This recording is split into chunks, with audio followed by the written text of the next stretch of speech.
when a Democratic congressman stepped in and lashed out. Listen.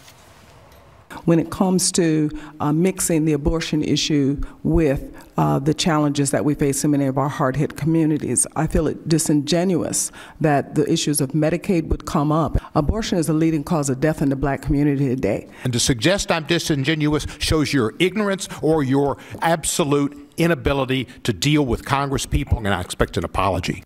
I would ask for an apology from the gentleman from Tennessee calling our witness ignorant when it seems to me she has a whole lot more knowledge and wisdom. She's ignorant about me.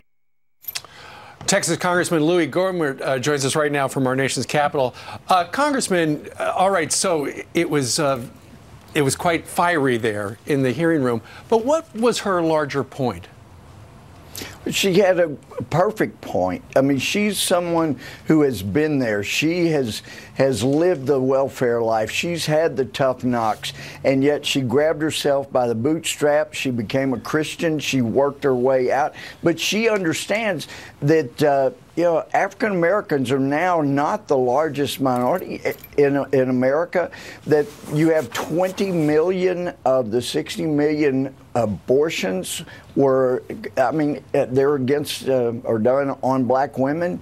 And that's the point that Starr was making. It has really been an attack on the African American community, and nobody knows better than Starr. Y'all know Starr. I mean, she is a brilliant person, and it was just outrageous to have somebody attack her like that. She's coming from where she's lived, where she's been, and she's making a difference. So it is incredible. It is, and Margaret Sanger, you know, Hillary Clinton won the Margaret Sanger Award. This is a woman who thought we ought to not only do abortions, but sterilize people who are poor or races that had a large percentage of poor. She believed in eugenics like Hitler did.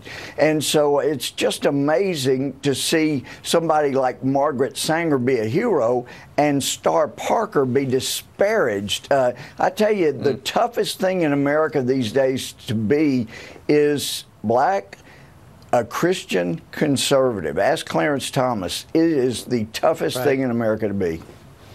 So why did you step in? Because Congressman Cohen, was he offended? What did she say specifically that offended him so that he wanted an apology? You wanted her to apologize to him? And then why did you feel the need to step in?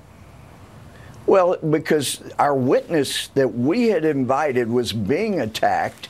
And my friend from Tennessee, as we like to say, he was demanding an apology of her after what had been done to her and her community. My word, the apology should have gone the other way, especially after she was called ignorant. She knows a lot more than, I said later, she knows a lot more than everybody on that panel put together, and talking about the members of Congress. All right, Congressman Louie Gohmert, thanks so much. She's a friend. Well, thank you. And thanks for noticing, by the way. I wasn't sure anybody was going to notice. Well, because of the interplay, Louie, we're going to have her on the program, I think, on Wednesday of this week. Oh, that'll be awesome.